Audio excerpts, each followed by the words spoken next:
yeah, mama to say, wemba de nonya, mama to say, mutima goba de gotonya sayagala, rocky valo, amanda, tabakochi, chikoli chalo si chagano, ukamuche kobacho.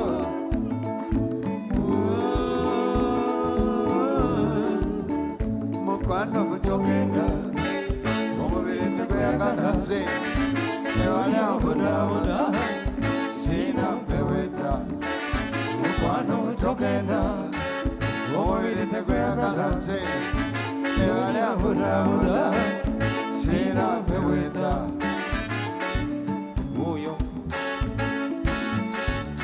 oze munange oze kanyagala ose esanyulizi Obanongo kwate wachana Ose munangi Ose kanyagala ose Bade kumisinga Bade kuyoya Ose munangi Ose kanyagala ose Edasimo kubana we Wabuke joko lya jendidia Ose munangi Ose kanyagala ose Tunode mu masongo Oliranto yana kalirava Ose munange Ose kujabala ose Bade kumisinga Bade kuyoya niya malise Ose munange Ose kujabala ose Chirare kikunjaka nyabo Chogere Ose munange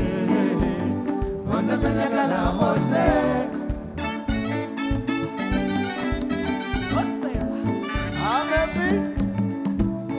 Amefika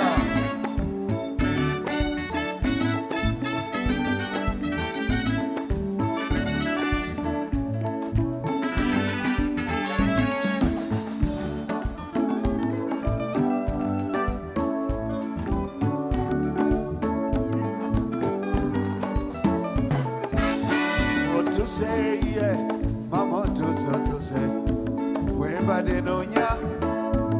Mama to say,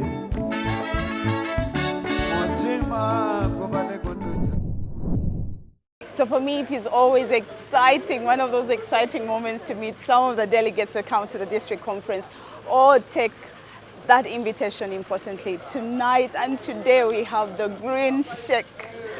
I cannot believe I'm standing with you. It is so beautiful. Thank you very much for honoring Rotary and coming. I have only two questions for you. And the first question is, why Rotary? Why did you allow to come? And then I'll allow you to speak on the second one. The second one is, I know your love for environment. And this year we have had Plant Your Balance. We have planted so many trees. But the beautiful thing about it is that we have gone to schools. Those are the stewards of seeing and nurturing those trees grow. I want you to speak on that.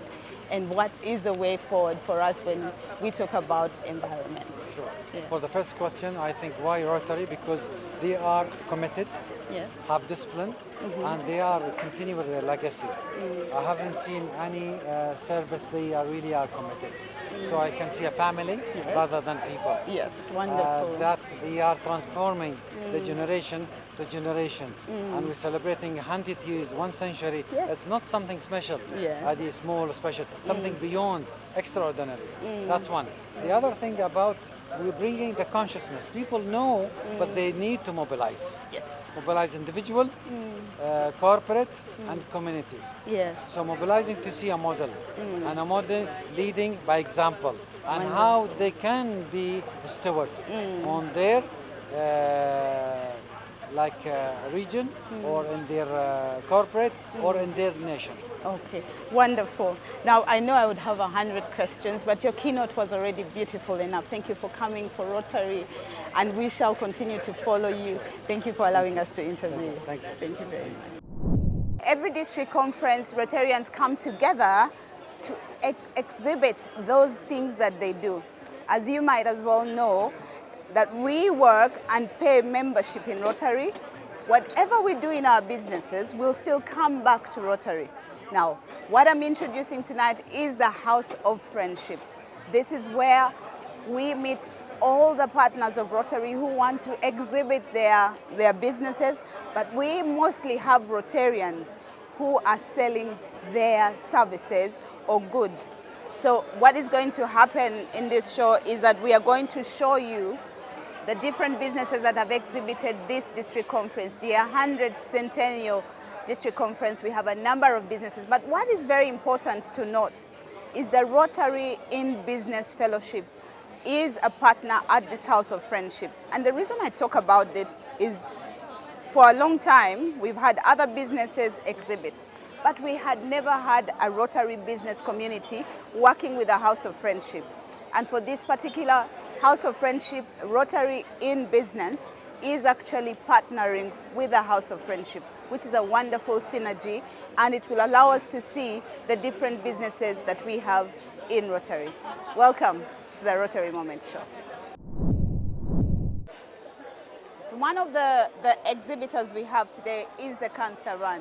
And for those of you who have been watching the Rotary Moment Show, you've managed to see the different cancer runs that we have aired across the years.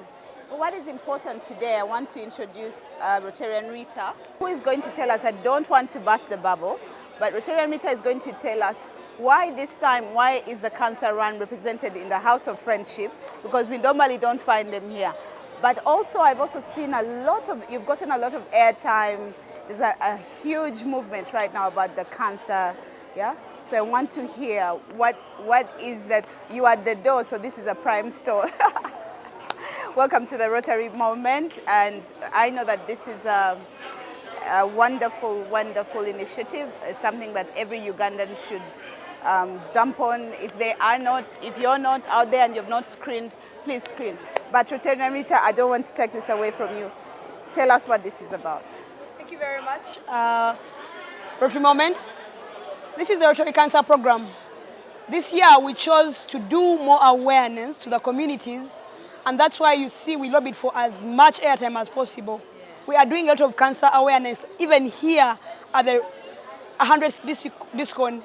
And in our awareness, we are doing cancer screening right at the sick care tent. Why are we doing cancer screening is because we believe this is a call to personal action. We will not prevent cancer if people don't screen and detect it early. Because once it's detected early, it's easy to treat.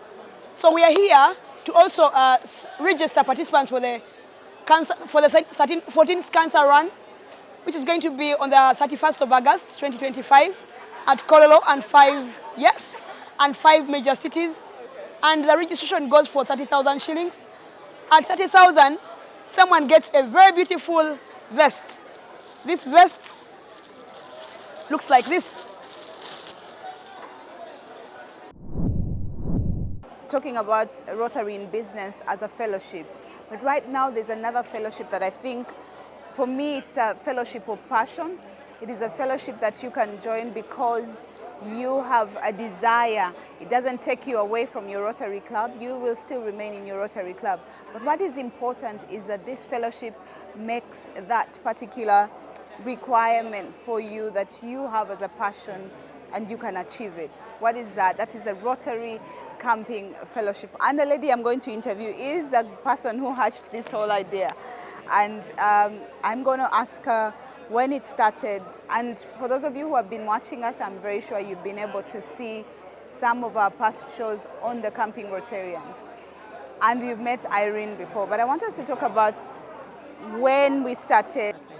Thank you so much, Rotarian Carol, for giving us this opportunity to know how this fellowship started, what we do, how is the membership.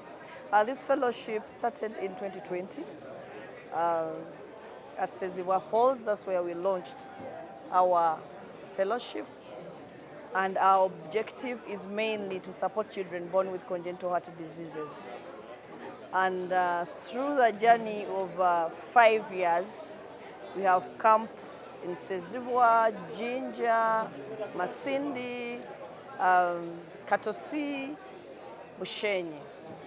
And in all these, we have managed to fundraise money in each edition.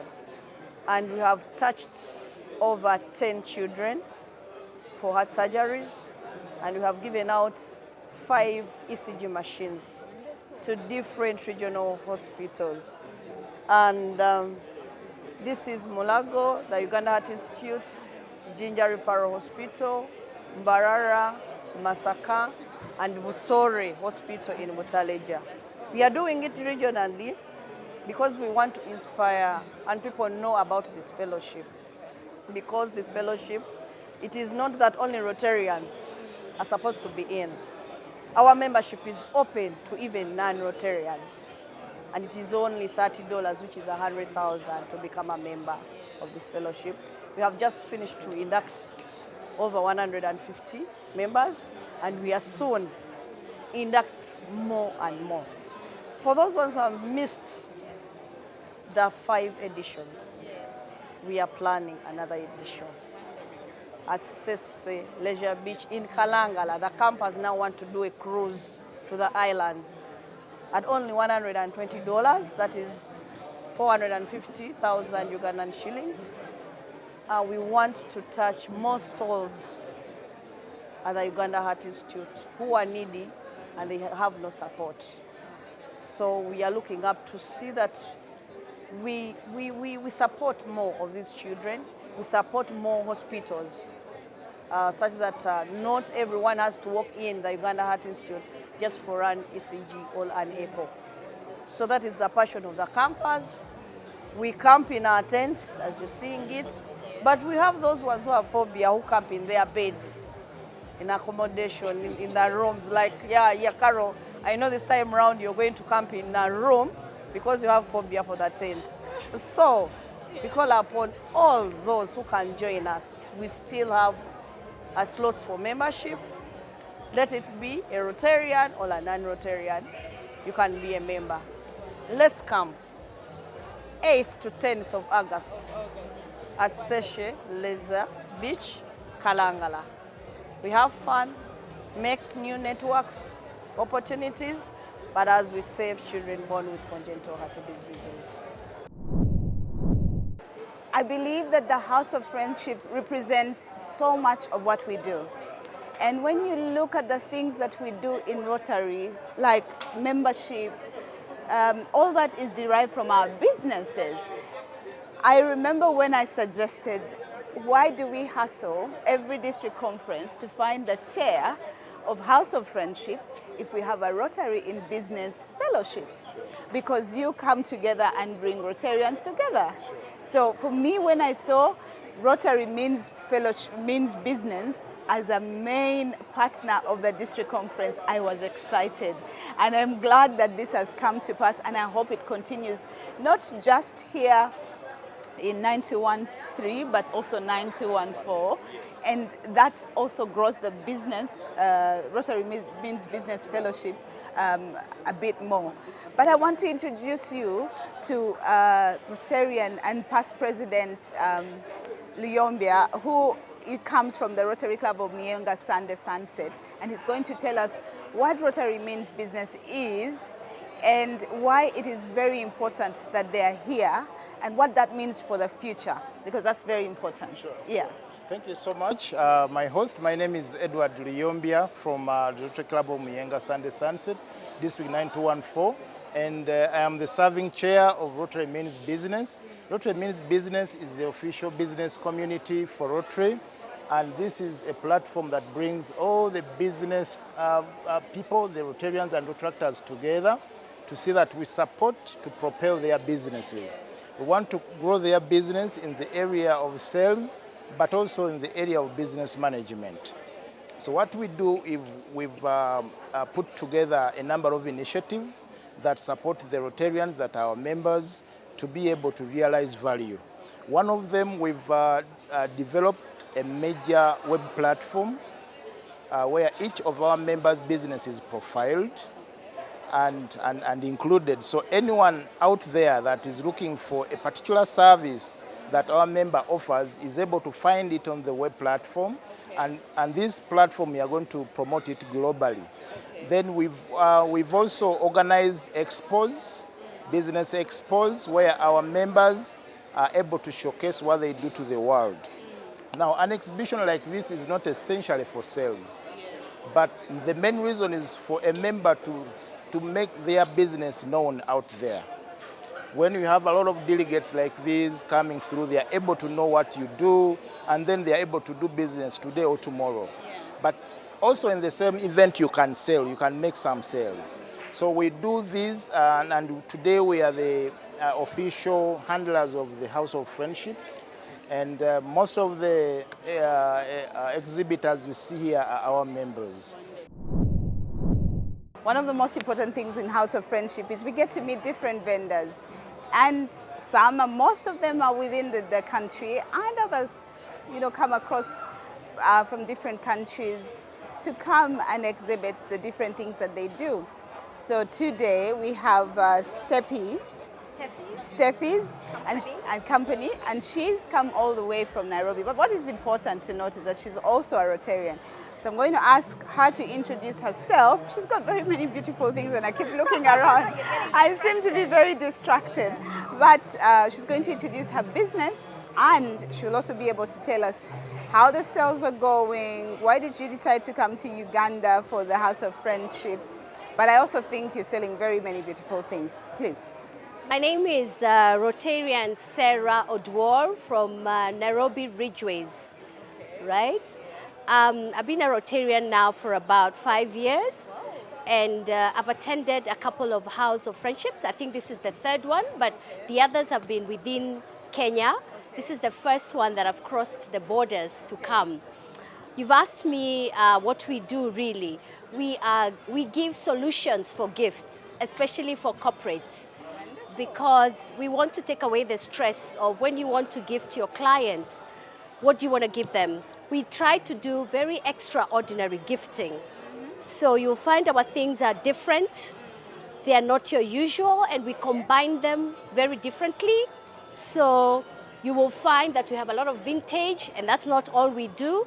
And we've put some things together as a hamper, and that's how we gift. So it doesn't matter whenever you want to gift to your clients, whether it's for Christmas, like now we already have orders for Easter, whether it's Mother's Day, International Women's Day, Father's Day, birthdays. Yeah. So when you even want to gift your own, the staff, you want to appreciate your staff, we'll always come up with an idea. So we work with a budget. You give us a budget, we work backwards, you'll tell us the numbers, and we'll come up with a solution for you in a different way.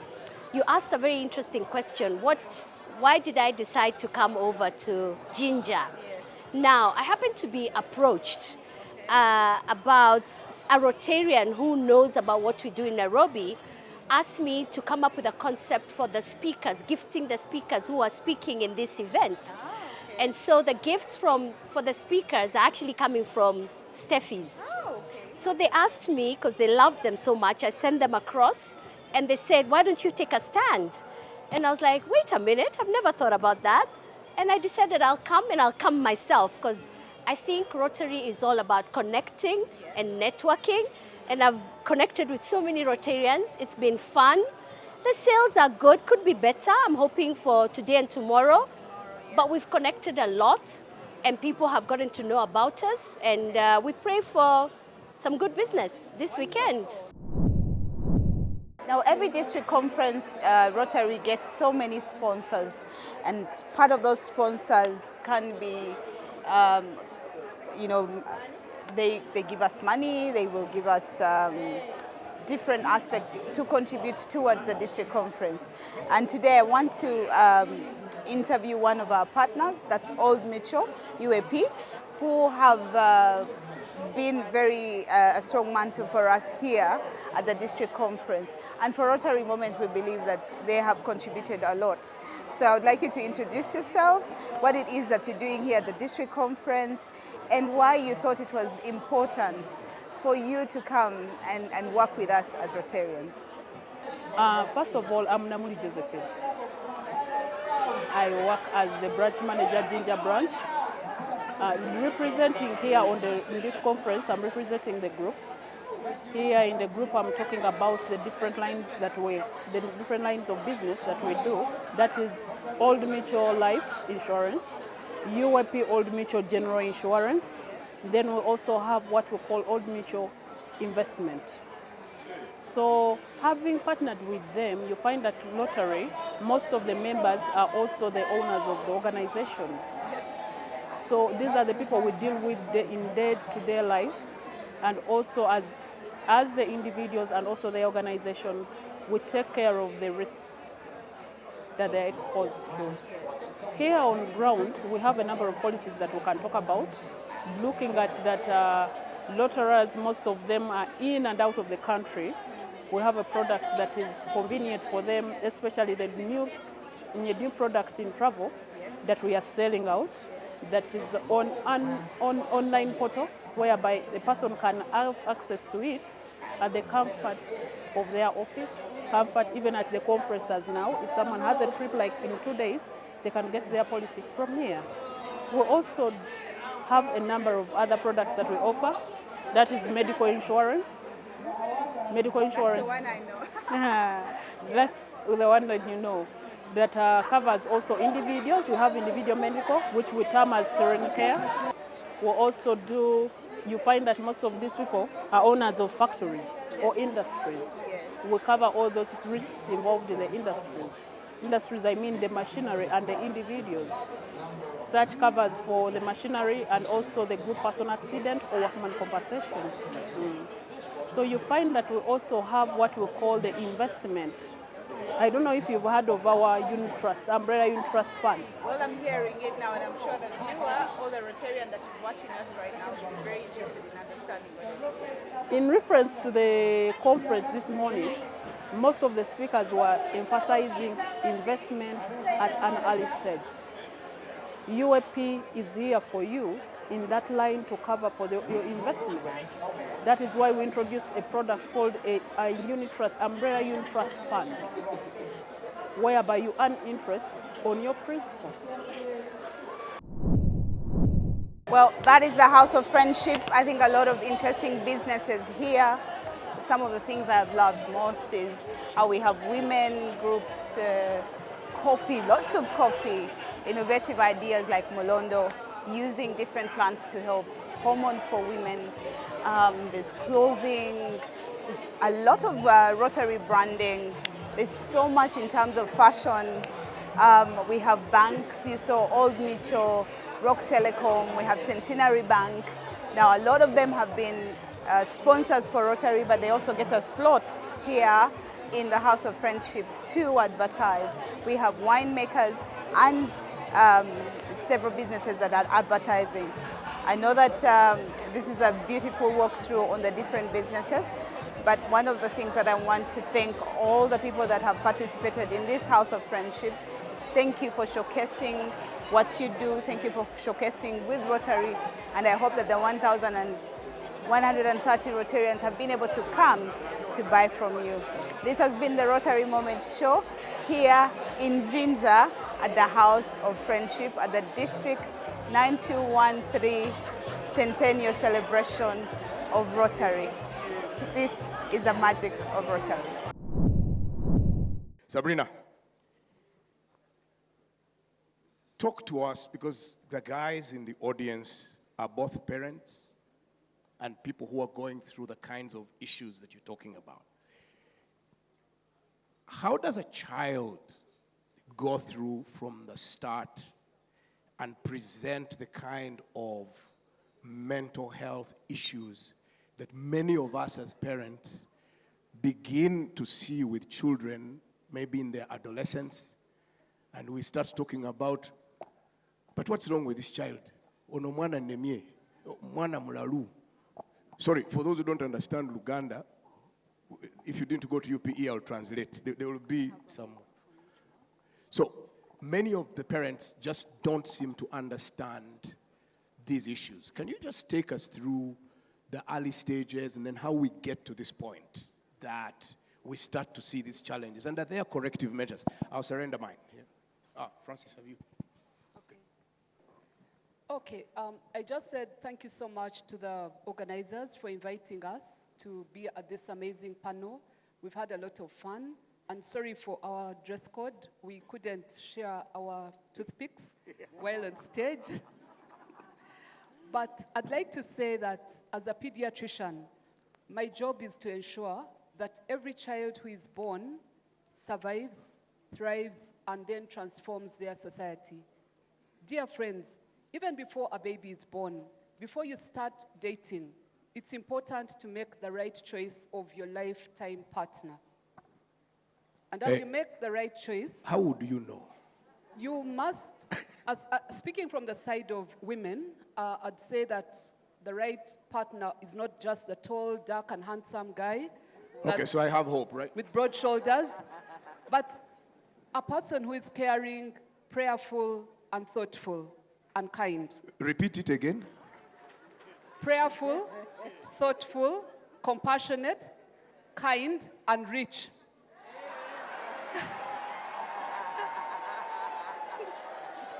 And just like that, I've been knocked out. And also, even before the baby is born, dear friends, by the way, your time to have a baby this year has passed. It was 2 weeks ago. So if you're still planning to have a baby this year, it's too late. Your baby will be born in 2026. So before you have that baby, you must plan for the baby. So are you saying some people wasted effort last night after the... Wasted effort, guys. Sorry, you'll have that baby anyway in 2026 during a very interesting season. Before you think of having that baby, be mentally prepared. Because babies don't just happen, or babies should not just happen. When a baby is being prepared to be conceived, the mom should be mentally prepared, dad should be mentally prepared. So that when that baby is between 1 and 3 years, that baby is not traumatized. Does the trauma occur before the baby is born? The baby's trauma can happen in utero, but also can happen when the brain is growing really fast. Remember, when a woman is pregnant, the brain starts to grow at around 6 weeks of life. So if you're the kind of dad who comes home a little bit drunk and shouting at a pregnant woman, then you're traumatizing your baby. And the reason I'm talking about trauma, dear friends, is because the trauma that a baby experiences is going to be passed on 3 generations to come to that baby's children and that baby's grandchildren and great-grandchildren. So please do not traumatize children. Or their mothers. And as we grow, as babies grow, because would like to talk about the life course approach. As a baby grows from 1 year to 3 years to 5 years, when the brain is at its maximum capacity, we expect that that baby will have learned languages, that that baby will have learned things like saying thank you, being compassionate, being grateful.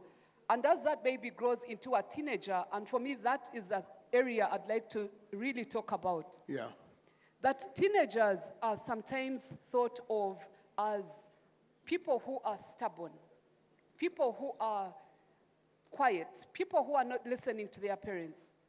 But I want us to reflect today and say that adolescents who are people aged 10 to 19 years are very important people. They are very special. Dear parents, if your adolescent is not talking to you, is not responding to you, wants to have a night out, give them the grace. Do not be angry with them. The brain grows again for the very last time between 10 years and 22. And the window of creativity closes at 22 years. So you mean us here on this side, it is too late? So for you who has not been creative, you're not a Rotarian, you're not an interactor, you're not trying to develop projects, you're not letting your children be creative, you're not letting them explore their minds, you are frustrating them. You are curtailing their ability to be the ones who are going to transform this country. There's been a lot of vibes around girl empowerment. Sorry, Sabrina, just Yes. to go back to that issue. So talk to the parents now. What do you mean by grace? What do you mean, how do you balance between boundaries of making sure that the child has values, I think you understand what I mean, and allowing them to explore the world, so to speak? So there are 2 types of parents. Those who are bossy and those who are loosey-goosey, like anything goes. Liberal. Like, And children know it. They know you're the tough cop, and they know you're the cool cop. Yeah. But be in between. Be the one that listens. A lot of young people tell us they want parents with a small mouth, with big ears, and small eyes. Be the kind of parent. No, please, there are listens. people in the audience who need to hear that properly. They were not paying attention. Dear parents, whenever we ask teenagers, what kind of parent would you like to have in your house? They constantly draw a picture that has a big head, a small mouth, small eyes, and very big ears. Our children would like us to listen to them. If you're the kind of bossy parent who always says, no. Mommy, may I go out? No. Daddy, may I have a phone? No. Daddy, may I go to this school? No. You're a bossy parent. You're going to create antagonism. And that child will look for solutions. And those solutions, unfortunately, may be dangerous. The people who I would want to share and send to my colleague. So, sorry, Yes. I am going to stay with you, Sabrina, on this because I would like you to clarify for us. So you are saying that parents who are frustrated about the behavior of their teenage children, instead of trying to find the problem with their children, they should look to themselves where they're going wrong. Exactly. And when I say offer grace, I want all of us to reflect that once upon a time, we were teenagers, we were adolescents. But guess what? You turned out well. You're wearing shorts today, but you're amazing people. You may have jumped walls and gone for all those discos, but you turned out well anyway. So offer your children grace. Offer them grace and listen. Listen to them. And be present. Parents usually suffer from tuberculosis. What do you mean by being present? Being present means you don't suffer from TB. And by TB, I'm not meaning tuberculosis. I'm meaning too busy. Too busy to attend their school, too busy to be present for them, too busy to listen to them. You're at home, but actually you're not present. You're on your phones, reading through all the WhatsApp groups that you belong to. Dear friends, be present. Be present for your children. Be there when they are graduating. Be there when they are saying their first vows. Be there when they are going for confirmation classes. Be there for them. Take them to school. Talk to them, but listen to them. Let me move to Rita. Rita, this is your world, and you are telling us, Tori Weka. How are we not feka? Hi, that's a great question. And again, thank you to the organizers for having me join this great panel. I think, to Doc's presentation on the importance of our childhood and adolescence, it's very important for us to understand, firstly, that our mind is our greatest asset. There's nothing more you have, really. It's your mind, because it's with that mind that is healthy that you're able to make sound decisions and do everything that you can do, whether it's to be creative, whether it's to lead, whether it's to do business, whether it's to run a family, raise your children well. It's your mind. Everything starts from there.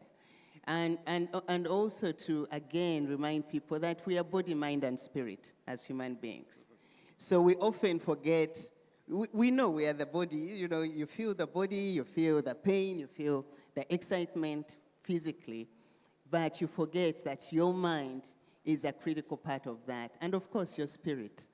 So body, mind, and spirit balance is really critical for our mental health. So when it comes to children, we know, and as Sabrina has said, everything really starts from a very young age.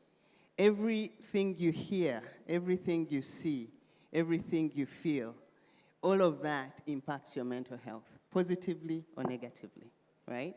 And here I want to emphasize again, when people hear the word mental health, the average person thinks you're talking about mad people that need to be in Botabika. No, that's not what we're talking about. We're talking about the health of your mind, and all of us have it. So we all need to be very conscious and very mindful. So we're not talking about clinical mental health per se, because that has a way of being dealt with. We're talking about generally you having a healthy emotional state of mind, if I may put it that way. Exactly, but we are not talking about mental illness. So a lot of times people equate mental health to illness. So I want to pursue an important question for me with that. In terms of the relationship that parents have in the house and how they communicate and the emotional context in which the children grow up, how important is that for the health of the children and even of themselves? That's a critical question. In fact, there is a lot of evidence that shows that the mental well-being or mental health of a parent or a primary caregiver directly impacts the health of the children. So think of a parent who is stressed, is going through a whole lot of things. Maybe it's because of a business deal that went through, fell through, or whatever happened. And they come home and they're screaming at everybody. They're, beating on the wife, because we know there's a lot of gender-based violence in this country. Some of them just have bad bosses, really. Yeah, some have a really nasty boss. These cases are not very easy to deal with. A really nasty boss that makes you carry this burden, and then you go and splash it out on your entire family, and your children are experiencing that. Now, that is trauma. That's the trauma that Sabrina is talking about. Now, your child comes home excited. I was talking to young people recently. I do have a podcast on YouTube, and we have many stories captured there.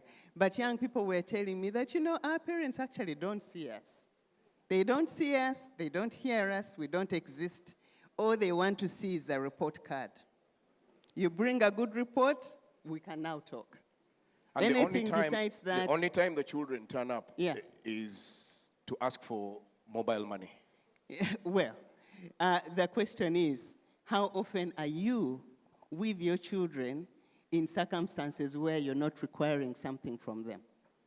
How many times do you have a conversation with your child which has nothing to do with their report card or the mistakes they made at school or why they were called in at the disciplinary, committee, whatever of the school? How many conversations do you have with your children just for just? Let me find out, how are you doing, my child? How was your day today? What is really going on? What's bothering you?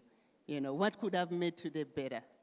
Those are the kinds of questions we need to be asking our children, not once a month, but daily.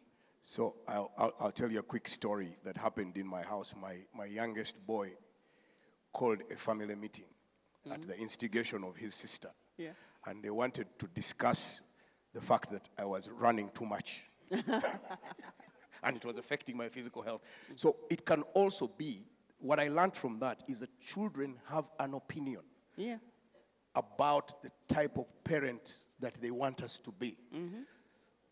How important is it to create an opportunity for such a conversation, and where can such opportunities be created? Dining table? Talk to us about it. That is really critical, because the young people are saying to us that, our parents are just completely absent. Yes, we know they are trying to make the money. We know they're wanting to get us to these fancy schools.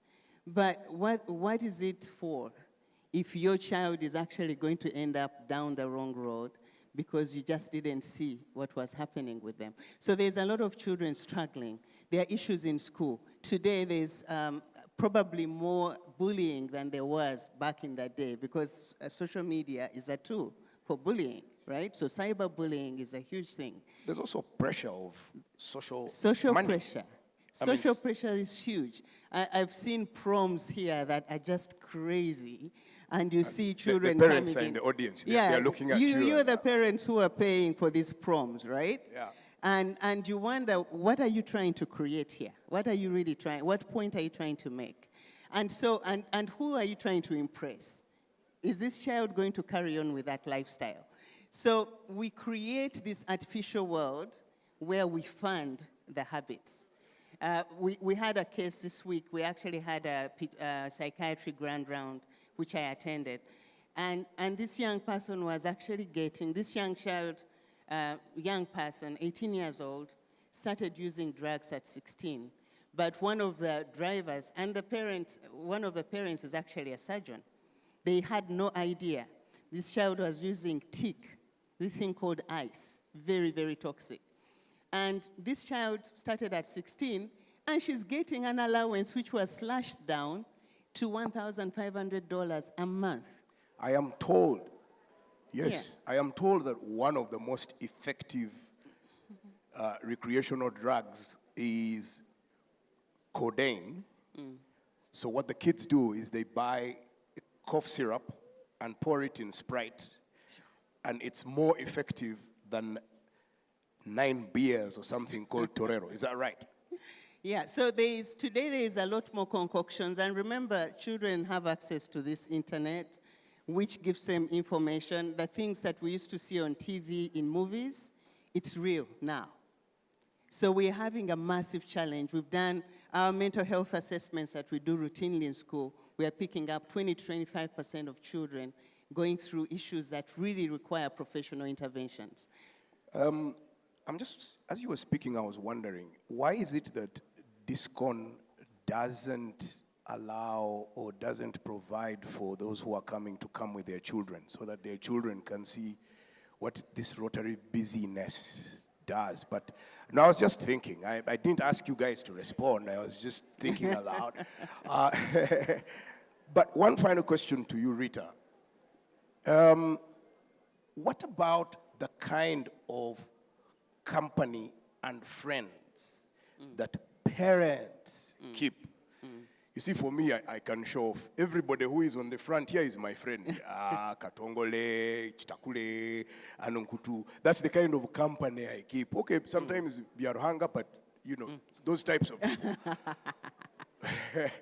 How important is it, the social circle that you keep and that you introduce your children to? Yeah, really critical. As I said, what we see, hear, and feel as children, you know, from a childhood age will influence our lives.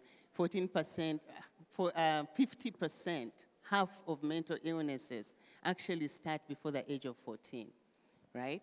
So everything that you surround yourself with, even you as a parent, remember your own mental health is going to influence the health of your children. So you surround yourself with people who are only interested in talking about business, sports, all the good things, but never giving any space to hear you and see you where you're at. So you don't open up, especially the men.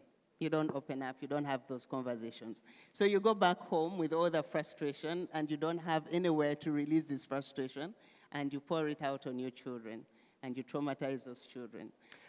So there's a whole lot of issues, and when we say Toliweka, we know that this is a massive problem. When we've talked about the 14 million Ugandans that are struggling, it is true, because we are picking up that number. But that was 2 years ago. It's probably gone up significantly. Absolutely. So I'm just going to disclose a little known secret, but today is the time to make it public. Me and Francis Kamlegea were teenagers at the same time. And so I know a lot of his escapades. I was very pleasantly surprised when the man became country manager of PwC. Kamlegea. But no. So, Francis, me and you have had this shared journey. If this shocks the guys in the audience, from June 1981, up the Nile, we are honorary Busoga. We are. Spent 6 years in Busoga. And Chitakule cannot backbite me in any way. I don't know where his brother is. His brother, Dan, was a year below us. You remember him? He used to do mathematics as if it was a computer, before computers came. But Francis, we also have this shared experience where we left employment round about the same time. By employment, I mean formal employment. We're still employed, by the way. And interestingly, both of us are growing coffee, but it's doing something more honorable for society than I could have ever imagined. So, Francis, tell us, how do you transition from what has become your identity for like 20 years? Like, your identity was PwC was Kamlegea. How do you transition from that to a nondescript farmer who now uses sign language, and you want to tell us why you use sign language. Maybe you can speak in sign language and then something. No, Francis, please. So and there's lots of people in this audience who are beginning to think, how do I move on? And what are the mental health challenges, even the physical health ones, that go into the evening of your life? Yeah, go on, Fran. Great, thank you very much, Robert. Let me start by thanking the organizers for this wonderful conference, and most importantly for the panel that they've put together here. I just like the way the two doctors have teed this up for probably myself and Fabian. We started with conception and everything that goes with it. I didn't know that those things have such an impact in the later years. And now we've gone to adolescent and parenting. From there on, of course, we go into work, where most of you are, and many of us are. But then I'm being asked to talk about the transition. So, Robert, you said there's something that was left out when you're being introduced, and then you talked about you being a father, a husband, and your 3 lovely children. Something I want you, ladies and gentlemen, in the conference to reflect on, and you can practice this, because it's very, very important. I have 2 questions, and you don't need to answer them. The first question is, tell me about yourself, and that is who you are. And the second question is, what do you do? Very few people would be able to say their name and then don't go to CEO, whatever, PGDE, this, and chairman, Francis, that, and the other. Francis, you're talking to an audience that's obsessed with those things. PDG, PPP, PLE, what? I'll get to that. I'll get to that. So the English language is a very good language. There is what they call phonetics, for those of you who studied languages, and then there's what they call etymology, the root of the word. A lot of the English words are from Latin, and some are from Greek. So identity comes from a Greek word, which literally translated means continued being. Your identity is the continued being. Repeat it again for the second time, twice. So identity, you have AI, you have Google, you have whatever. You listen to us now. Don't do that. Yeah, it is from a Greek word. I can't say it in Greek, but if translated in Greek, the original Greek, like the original Latin and all these original languages, it is continued being. I respect Rotary. I joined Rotary in 2002. I joined Kampala South. I was inducted by the late Agre Kankunda. Back then, the club was very, very vibrant, and I'm so impressed to see that that vibrancy has continued. The people that were in the club back then, I hope they still are, were Anthony Mwanda, Ebert Biencha, Oscar Kihika, of course, the late Agre. I left Uganda in 2003, went to work in Kenya, and I spent quite a bit of time looking for a mother club. And as I was looking for a mother club, a gentleman called Sam Mugoya came and told me, let's go running. And I started running with the Hashers, and I just continued running. And after running, Hashers have a very interesting tradition. I think in Rotary it's called swallowship. That was also very, very exciting for me. And when I came back, that train had moved. But to give comfort to the good friend Rotarians, especially my very good brother here, Emmanuel, I do Rotary things. And if we have time, I can tell you about my school for the deaf in Masaka, which celebrated 20 years 2 weeks ago. So the question is, who are you and what do you do? Ladies and gentlemen, I was born in 1967. Back then, life expectancy was 48 years. So, and infant mortality was very high. Very, very high. Yeah. So technically, I should have died 10 years ago. Or even at the beginning. Or at the beginning. Yeah. But I'm here, and at I think I'll be around for a good 30 plus years. Yeah. Why do I say this? It's because whatever you're doing now, it's very, very unlikely that you'll be doing it for the next 10 years. In fact, if you continue doing it for the next 10 years in its current shape and form, then you are not progressing. And maybe you stopped living. We are living in a time where we're going to transition from one career to another. And the conversation we've had from the two doctors already is about transitioning. And at times we underestimate our ability to transition and do new things. But the truth is, you are not going to retire, because again, statistics show that when you retire and do nothing, you die within 5 to 7 years. No. 3. 3.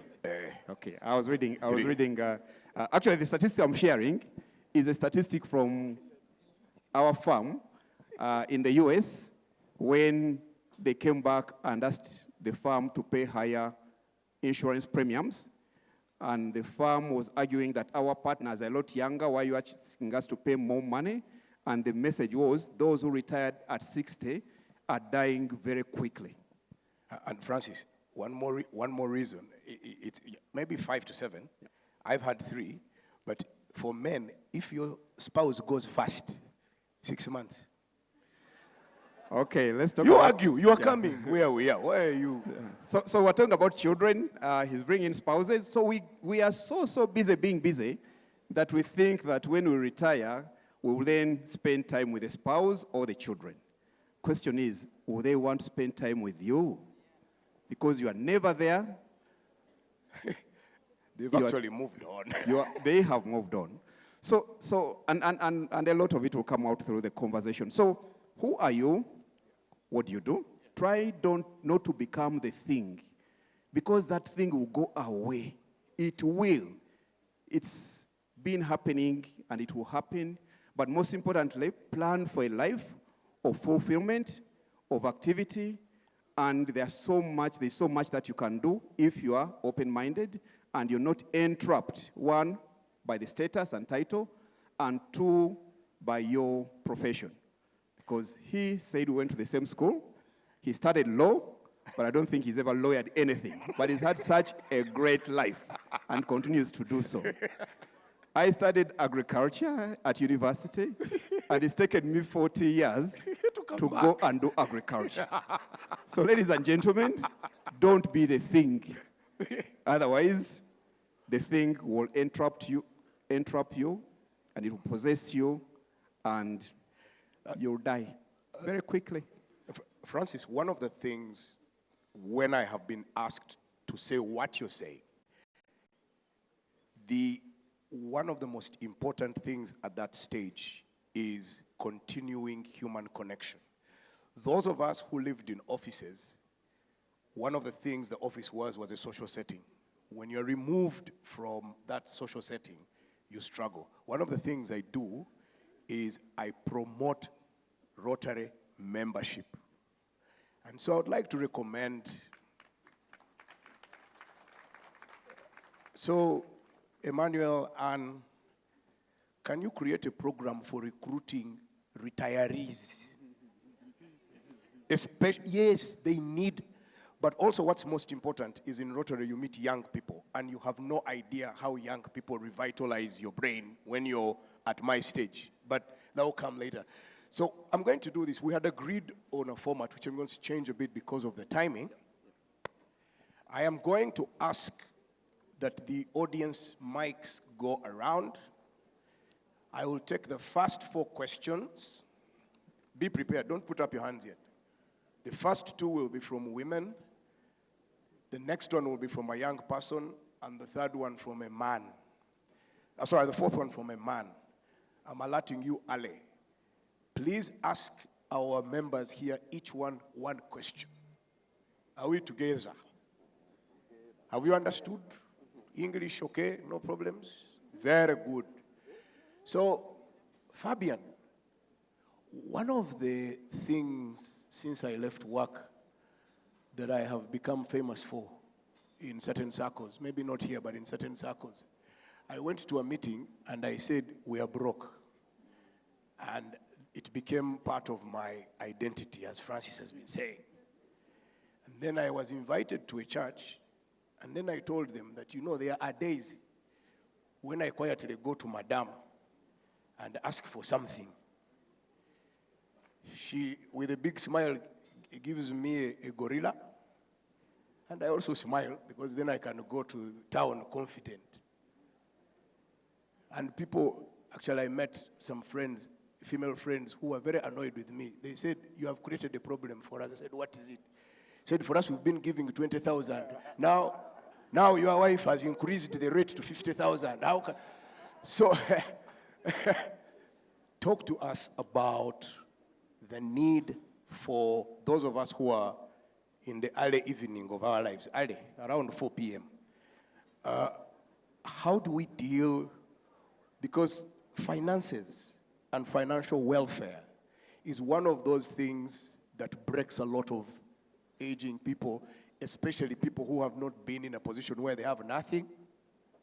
I used to go to a petrol station, and I would tell the guy, I would look the other side and say, full tank.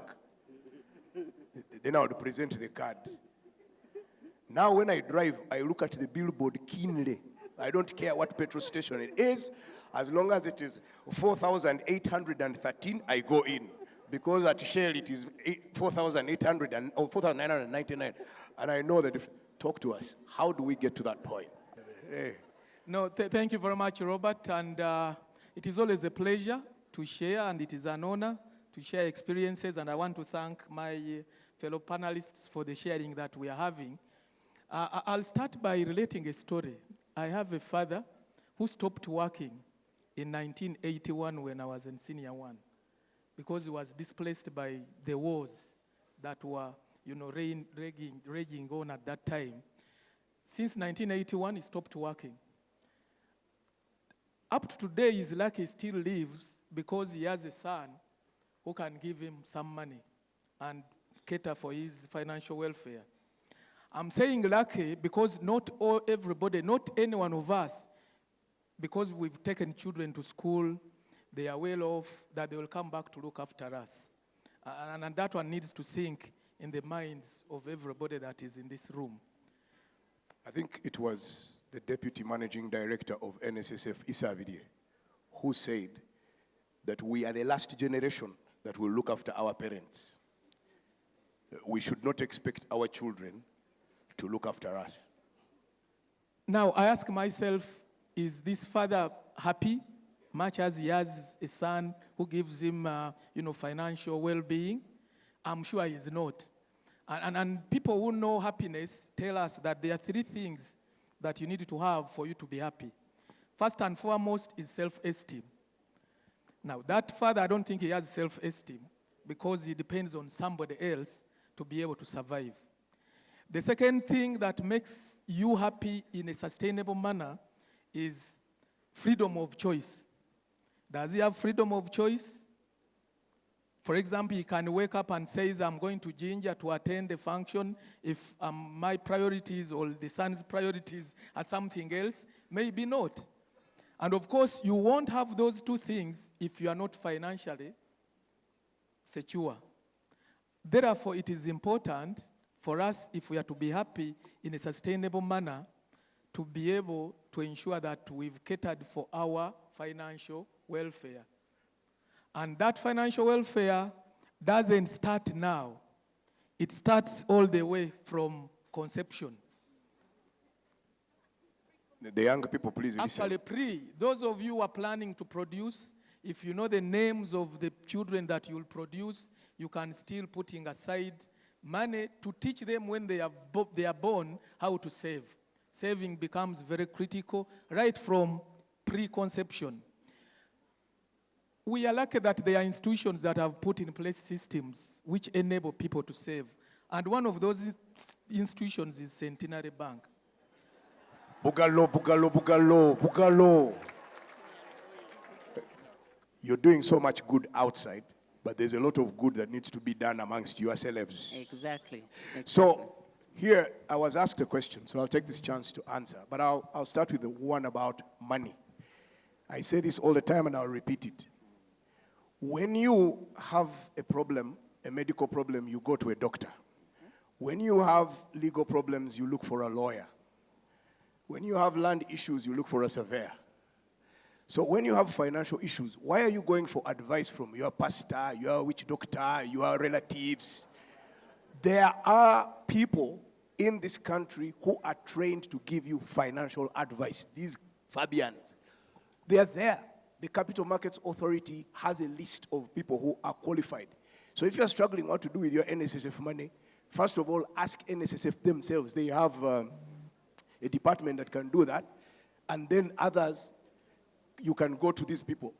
Your relatives, your pastor, your witch doctor, they just want to relieve you of that money. Don't go seeking financial advice from people who are completely incompetent. There are professionals, go and seek advice from them. Then I was asked about retirement. The only thing I will say to you, the young ones, please stop using the word retirement. I didn't go into retirement. I changed careers. I moved from sitting in a corner office to becoming a farmer. And I am doing other things which are completely crazy. I didn't think I would be able to do them. So basically what I'm doing is I'm completely reinventing myself and creating a new person. Who says you should retire? Into what? What are you going to? What? You see, it's an industrial notion that somehow you work for 30 years, then you go and sit at home and die. Who said you should die? If you're 65, 70, go and teach. Go and become a pastor. Or for that matter, a witch doctor. Change careers.